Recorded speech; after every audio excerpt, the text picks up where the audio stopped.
The Honorable Justices of the Supreme Court of the State of Iowa. Hear ye, hear ye. The Honorable Supreme Court of the State of Iowa is now in session.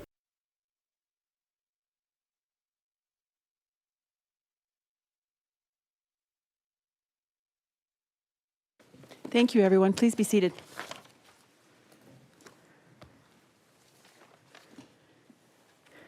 This morning, we will have two cases submitted without oral argument. Iowa Supreme Court Attorney Disciplinary Board versus Bruce Willey, and Iowa Supreme Court Disciplinary Board versus Scott Fisher. Those two are hereby submitted without argument. The first case set for oral argument today is State of Iowa versus Stanley Liggins. And Ms. Nye, you may begin as the appellant.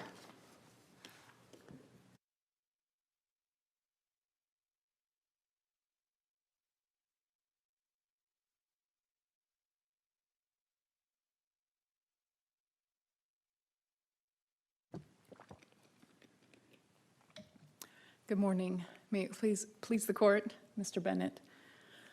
Mr. Liggins was originally convicted of murder in this case in 1993. In 2013, the Court of Appeals granted him a new trial because the state had withheld material exculpatory evidence in violation of the principles announced in Brady versus Maryland. His first trial after remand resulted in a hung jury. His second trial resulted in conviction.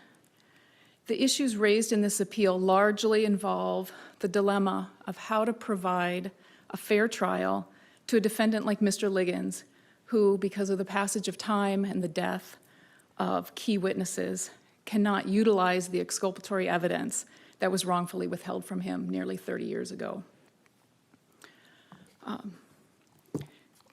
The state offered the prior testimony of Donna Atkins. Donna Atkins had testified in the first two trials.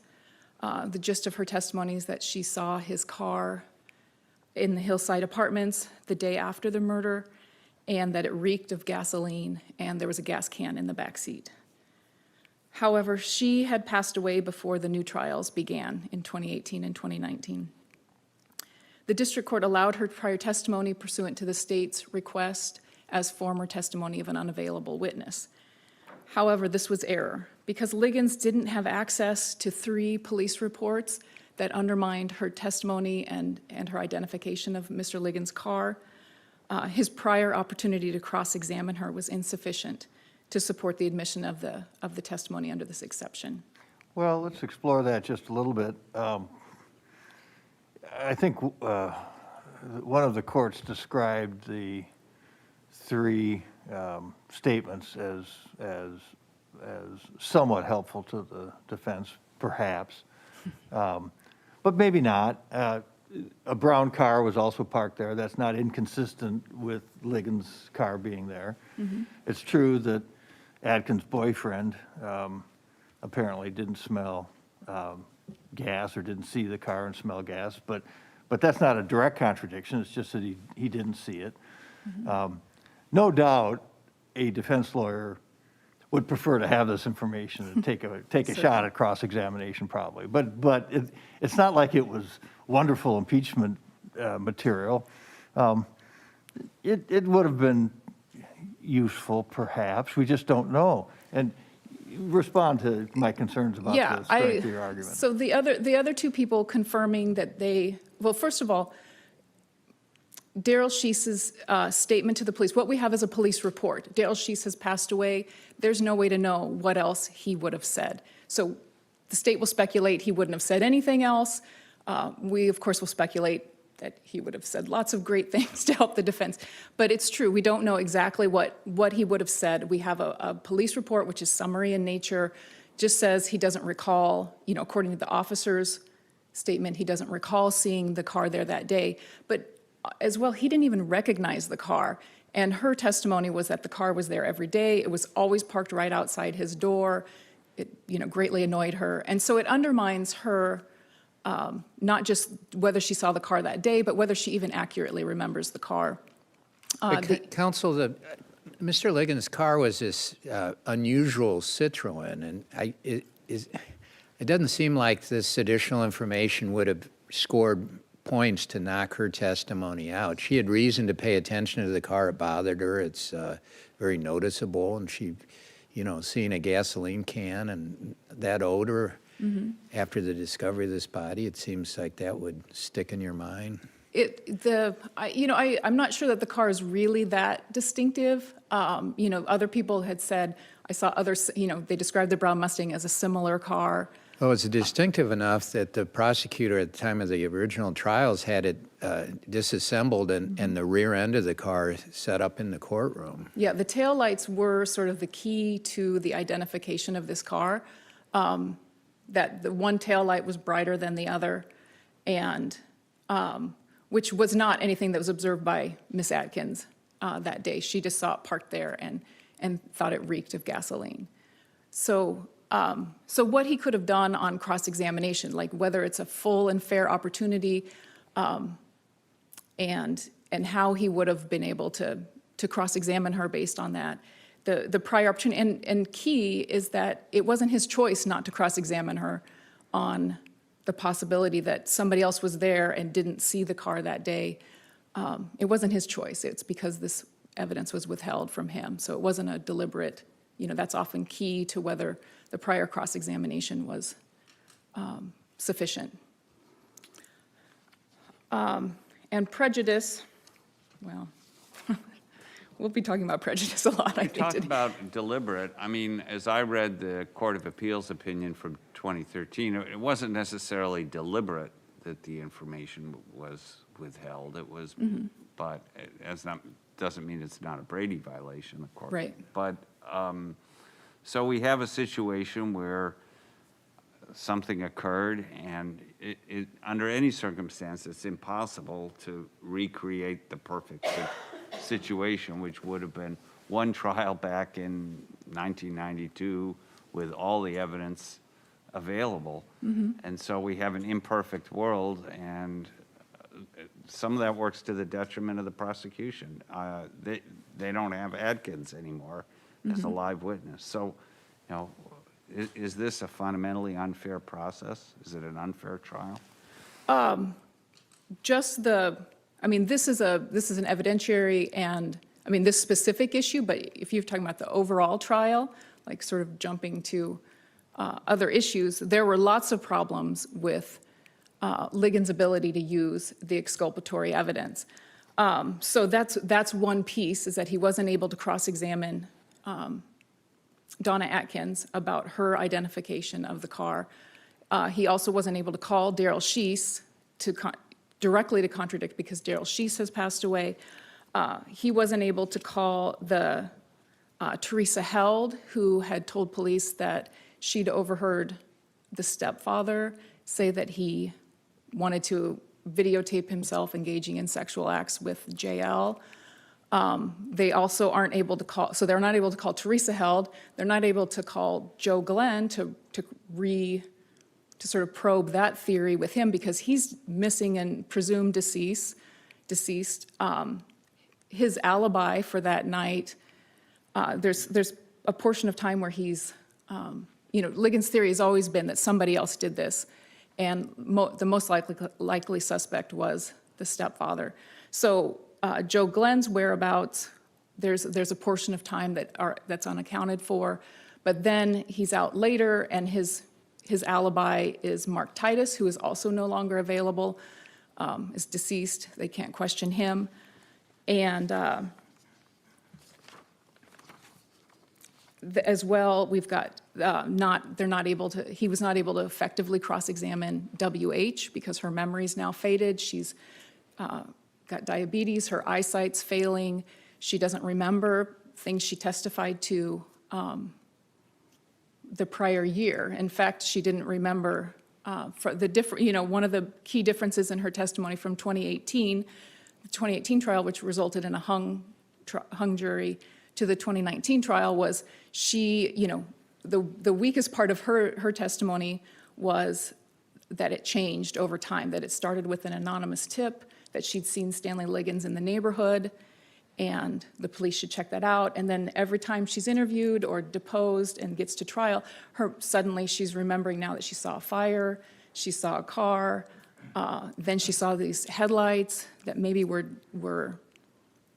one side was brighter than the other, but maybe that's because her view was obscured by shrubbery. And then later, no, there was nothing blocking my view. I definitely saw these distinctive taillights at the same time as the Let fire. me ask you about WH and the circumstances of originally the non-disclosure that she was an informant, and contrast that a little bit to what I'll call the Atkins problem.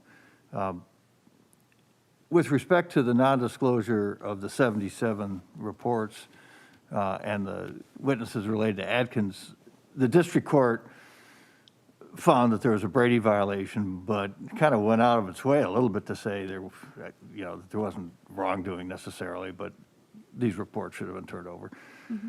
But on WH, she was a paid informant in 82 occasions, or maybe I have the number wrong, but I mean, it was quite a few occasions, working in the same department, and that wasn't disclosed until I'm not sure when. Do I have my facts right on WH? Let me just ask you more generally, what were the circumstances of the state not turning over the fact that WH was an informant? That came up in the second PCR, so, that was sort of maybe the straw that broke the camel's back in 2013 that required the reversal, but it was a consideration of everything. And that finding was, what I recall of that was, the detective or the officer who said, I had no idea that she was a confidential informant. Of course, her testimony's always been, I didn't tell anybody I was involved. She's always denied any sort of quid pro quo for her Liggins testimony or involvement. But he was in charge. The lead investigator in the Liggins case was before that was in narcotics, which is where she was the confidential informant. And so he absolutely had, contacts within that department. He pulled in undercover officers to help investigate the Liggins case from that department. I think all that's sort of laid out in the Court of Appeals opinion in 2013, sort of just how, that while he denied knowing it or knowing her, it was right in front of him. Like, I think I got the sense they were pretty skeptical that he didn't know at all that she was involved. And that would be my reading too, although there was no express finding of bad faith, for example. Was there? Not that I recall, no. Counsel, in the 2019 trial, didn't they poke all those same holes into WH's testimony that you just mentioned? They absolutely tried. They tried, they got out that she was a confidential informant, but they couldn't poke some of the holes in the way her testimony changed. Her testimony was, because by the time she gets to 2019, she not only doesn't remember that she made the anonymous phone call that she has testified to prior times, but she actually says, no, I didn't do it. Actually, my boyfriend did that, and I never made that call. And they try to refresh her recollection, and she's like, that won't help, I can't read it. It's just sort of a mess. And ultimately, they want to use the police report to refresh her recollection, and or to get that into evidence, and they're not allowed to do that because that police officer has passed away and can't vouch for his report. And so they aren't able to effectively, on that piece, they're not able to really bring that out and get that story of how her story changed, which I think is sort of the key difference between her testimony in 2018 and 2019. But without a finding of bad faith, I don't know what else we can do. The traditional remedy for Brady is a new trial. He got a new trial.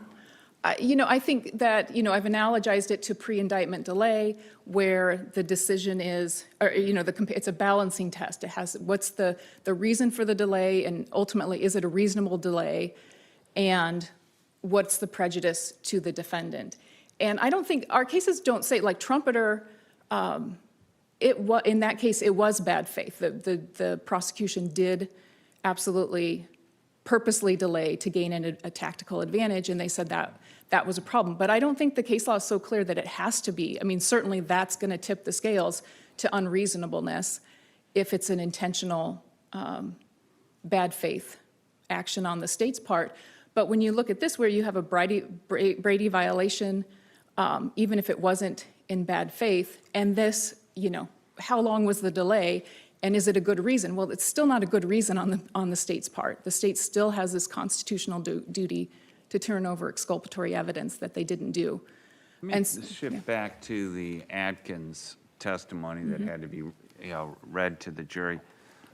You make the point that if the police reports of these people who thought they saw a brown Mustang as opposed to a red Peugeot had been available, that could have been used to impeach Atkins. But exactly how? I mean, you're the defense lawyer. You ask Atkins, are you sure it was a red Peugeot? Could it have been a brown Mustang?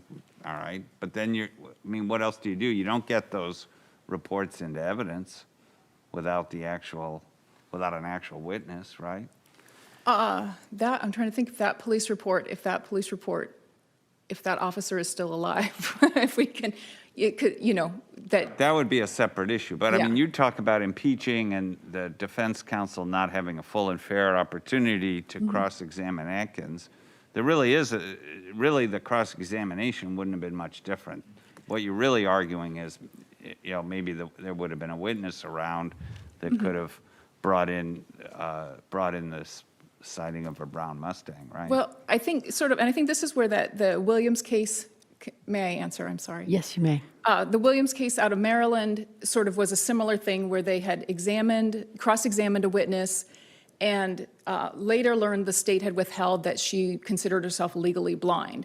And so, of course, anytime you examine a witness, you're gonna want to say, well, is it possible you're mistaken? Are you sure that was the car? But it's different when you have somebody who was there who says, I didn't see that car. It's your opportunity, your questioning can be a lot firmer and, sorry, you look like. I see what you're driving at, but I guess my point is it's not so much impeachment evidence as that is sort of evidence that contradicts what the witness said, maybe, or at least offers a different theory. Okay, I'm sorry. That's all right. Thank you. Thank you. Mr. Bennett.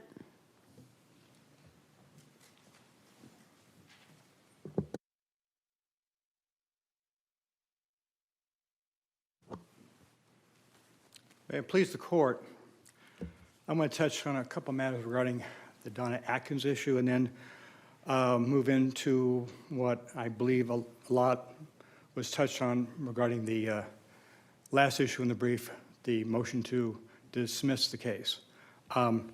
And Atkins, yeah, we agree that it wasn't great impeachment value. Presumably the issue would be is that if it had been available earlier, these witnesses would have been available to be called to testify, Daryl Sheese and the other two, but it didn't amount to anything really that I can see. Sheese just said that he didn't recall seeing the red Peugeot. He was shown a picture of it. And he said, but I recall a similar car, like it, a brown Mustang. Nothing is in the police report indicating how it was like.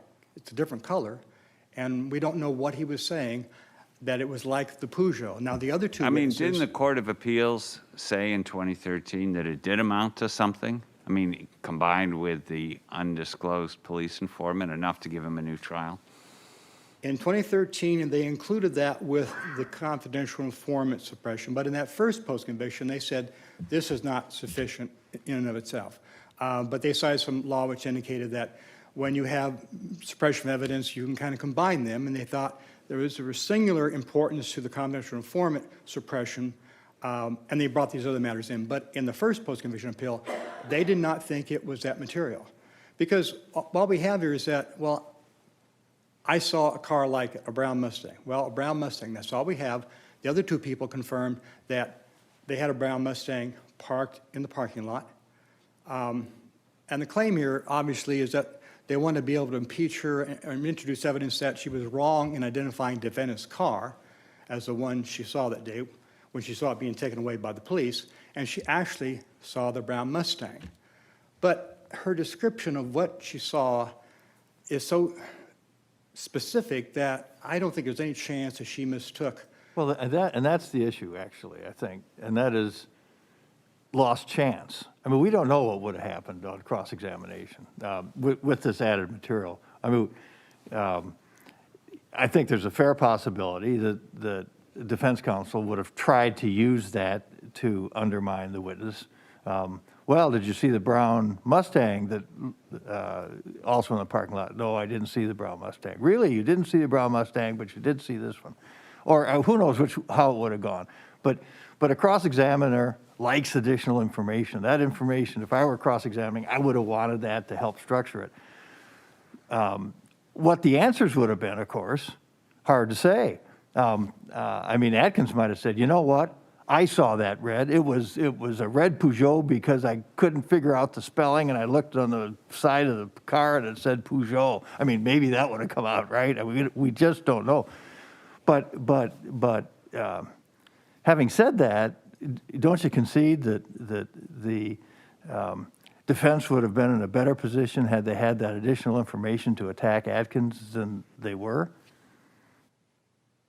I agree that counsel probably would have used it, but I can't see where it really would have been any help to them because. Well, we really don't know. I mean, I guess what I'm trying to press you at is I understand your argument, but I think that the bottom line is none of us know what would have happened had unasked questions been posed in a potentially Well, sharper way. I think that what we have here from her testimony gives us a pretty good idea that it wouldn't have been a difference because her specific recall about, I walked by this car, it reeked of gasoline, she saw a gas can in the back seat, she identified defendant's car at trial as the one she saw, and the gas can was the one she saw in the back seat.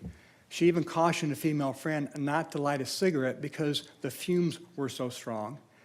And the people associated with the brown Mustang, the owner and the boyfriend, they were adamant there was no gas can in that car. So I don't think there's any chance that even if they had it, it would have led down to a Aren't there road two where she would have separate thought. issues? And this is what I was trying to explore with Ms. Nye. I mean, there's sort of two separate issues. One is more of the general motion to dismiss due process issue, that there was all this evidence that is available now, but is not really available because you don't have any witnesses to testify to it. The other thing is this more specific question of was there an adequate motive and opportunity to cross-examine Atkins? And I guess I'm having trouble seeing how the cross-examination of Atkins goes much differently, even if you have these police reports. Those reports by themselves, you can't, if you can't introduce them into evidence, there's not really much more than you can ask Atkins than what was already asked. Am I missing something? No, I think that's true. And the case law indicates that the former testimony is admissible if there was a similar opportunity, and similar motive of cross-examination. But the cases that I cite, just because you get new evidence later on doesn't necessarily mean that, well, you don't get to do it now because you didn't have a similar motive or opportunity because you didn't have that. The additional evidence to discover later may not add up to that much, and therefore there wasn't a violation in admitting the evidence. And the police reports themselves, I believe, the cross-examination wouldn't have gone anywhere else. Now, presumably, if they'd had them available at the time of one of those two trials, and these witnesses had been available, like Daryl Sheesh or the other two people, presumably you could have called them. But what I'm saying is that she was so specific about why she was able to identify that car and that gas can that I don't think it would have made a difference. And I just don't think there's any prejudice here, even if there wasn't a similar motive. But generally speaking, the case law indicates there's always a similar motive, usually to go after a prosecution witness. Let's turn to WH and the line of questioning I had of Ms. Nye. With respect to the 77 reports, as I mentioned, the record doesn't suggest that there was any bad faith at all, at least in my examination. But with respect to WH, we have a different kind of problem, it seems to me. And the Court of Appeals was really quite critical, I would say. They didn't, the words, quote, bad faith doesn't appear. But here, there was a confidential informant working for the police department, and the investigator here in charge of this case was using the narcotics department for information, didn't uncover this, he claimed, in the Court of Appeals, I think it's fair to say, you can question the characterization, but they didn't care for this explanation of why this didn't surface until, more than 20 years later. Doesn't that put the WH issue in a somewhat different light than the other non-disclosures? Well, I think the Court of Appeals was primarily concerned that because this information, regardless of whether there was bad faith, they deemed this information very important, very material, and that the defense should have had it. Now, the district court in that case, initially, as I recall, having worked on that case a number of years ago, initially thought it had not been suppressed, but entered a new ruling, found that there had been suppression, that there was no basis to conclude that any bad faith on the part of the prosecutors or the police, but as we know, the case law indicates that we impute to the prosecution side the ability to find this stuff. The Court of Appeals, I would disagree with characterizations that they thought that there was, untruthful testimony on the part of the police. Maybe not untruthful, but kind of reckless. That word is used by the other side, but I don't think we have to go there because the relief for a Brady violation is a new trial, which you can bring that evidence in. Here's the problem with that. At the time of the new trial, this witness couldn't hardly remember anything, couldn't even read her deposition to refresh. So you had some new cross-examination material, but unfortunately, you weren't able to use it at the time that really counted, namely at trial. Instead, first trial. Instead, you have this weak witness, and you're not really able to use it as effectively in the later trial. Well, first of all, use the confidential informant material as effectively. I think that was able to be used effectively by the defense at our last trial. That was developed very thoroughly, and nothing was produced to indicate that she had ever been paid for testimony or that any changes in the testimony or information she gave to police over the many years that have transpired in this case had anything to do with that status. I don't think that there was any kind of, I don't recall anything in her testimony regarding, I can't recall this or that about the payments or who I was, which officer was running me as a confidential informant. We do get into issues regarding her testimony as to the night in question of what she saw. But I think there has always been a little bit of issue regarding that with this witness, even in the earlier trials. I think it was developed in maybe the second trial that the police determined that WH was an anonymous informant that called something in to the police about reporting the defendant being in the area, but never mentioned the car or the fire. So I don't think it's all just all of a sudden now changes in her story. But there are certain things that she can't recall in the year of the 2019 trial. And apparently there was no other way to refresh her recollection because she couldn't read. I don't know if there was an alternative there or not. But her testimony as a whole regarding the events, I think, still stands up, and they were able to effectively cross-examine that.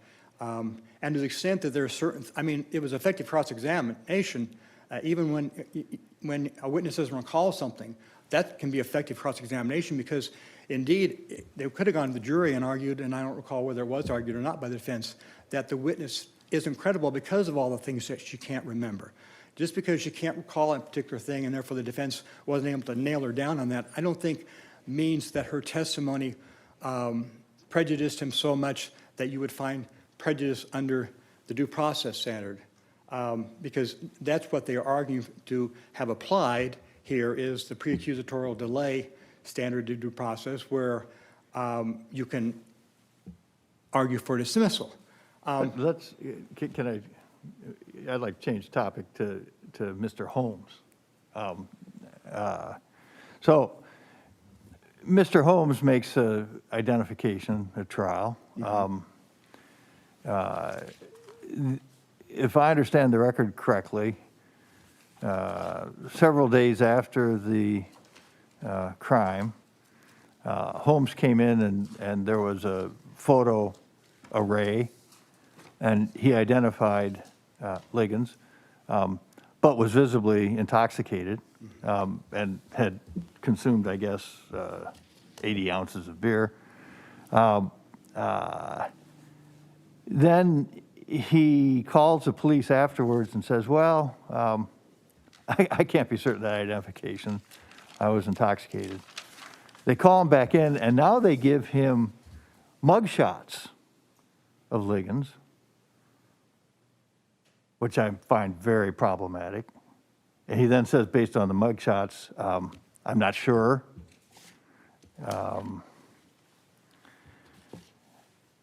Then we have a show up at the deposition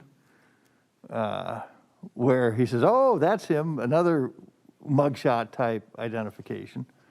And he now declares his confidence in the identification, I think. Doesn't that raise serious?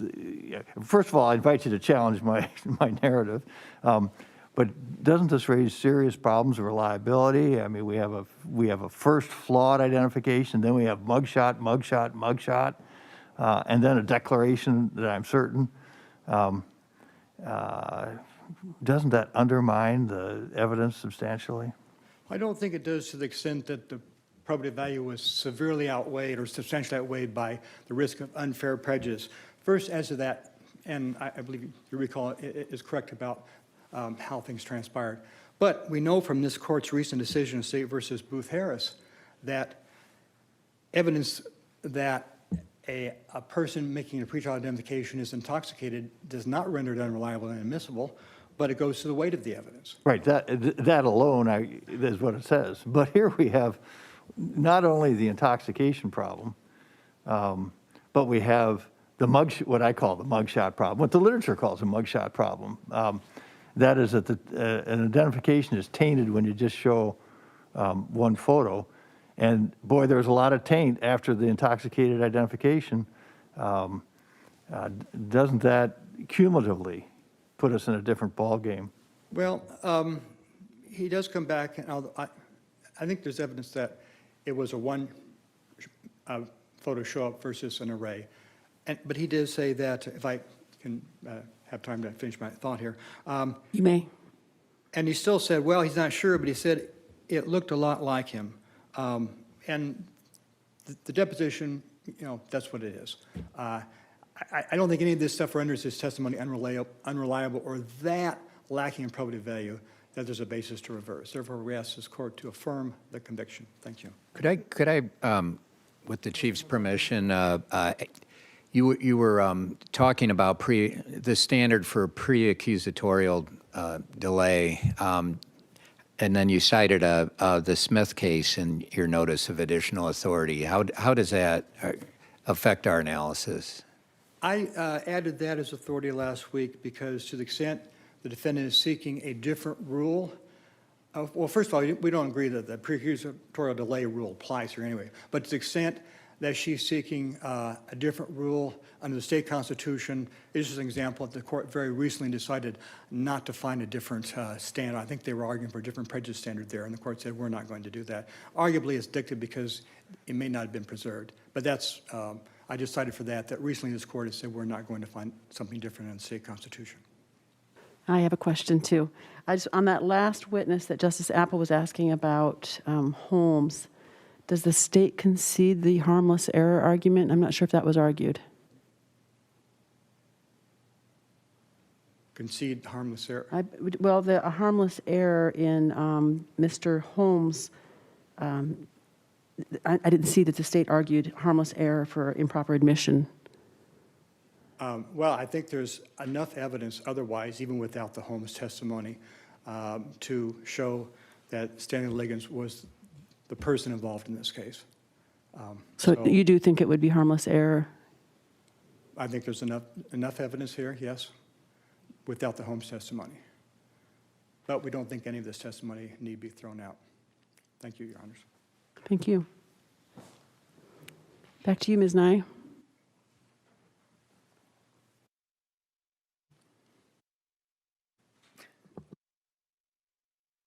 Thank you. I just briefly wanted to touch on the WH line of questioning here.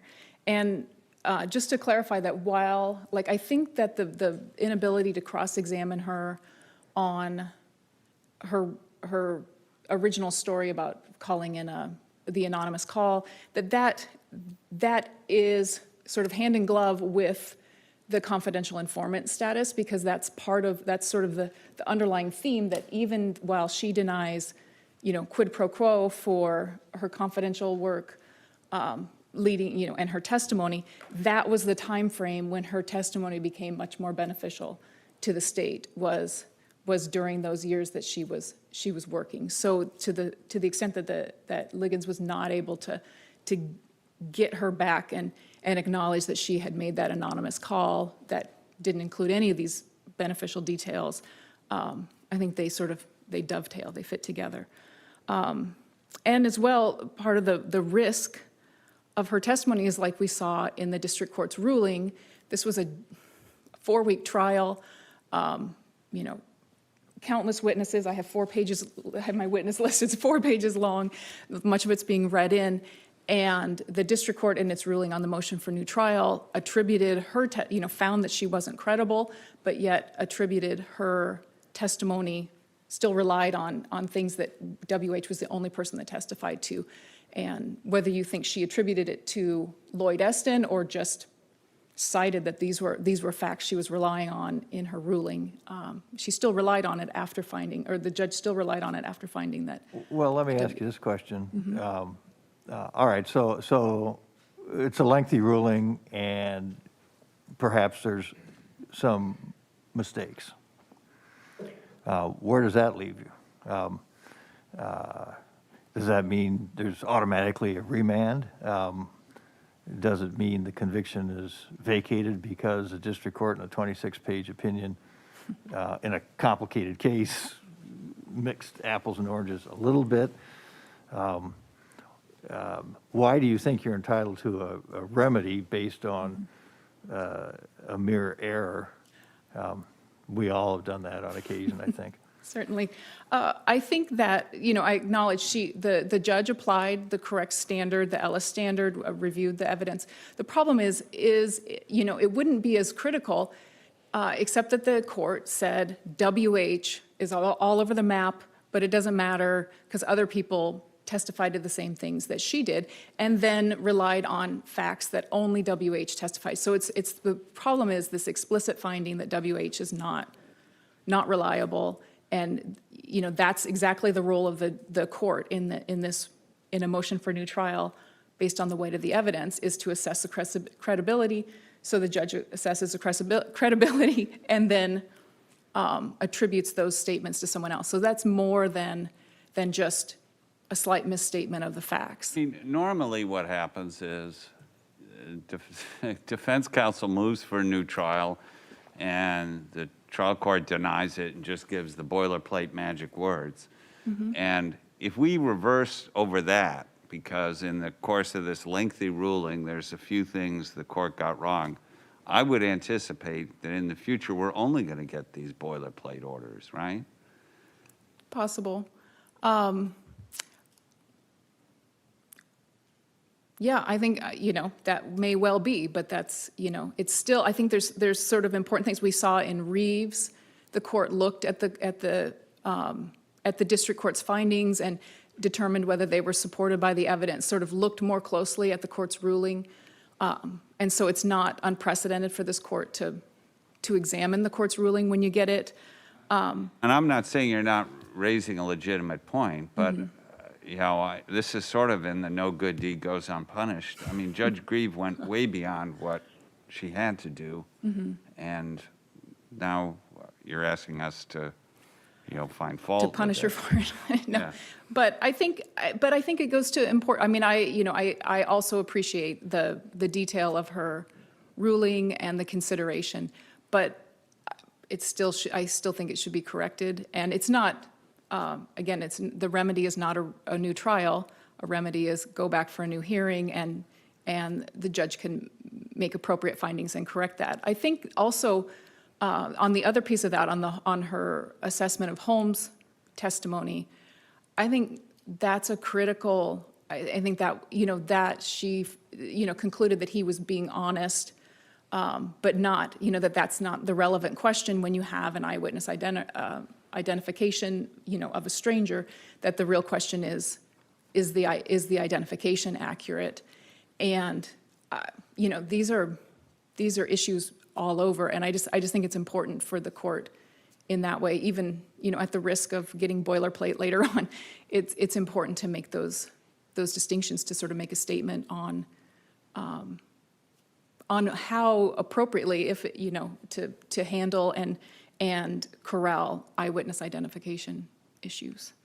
I am out of time. If there's no Okay. other questions, thank you. Thank you. The case of State versus Liggins is hereby submitted, and we will allow some time now for the attorneys to get ready for the next oral argument, which is Baumgars versus State.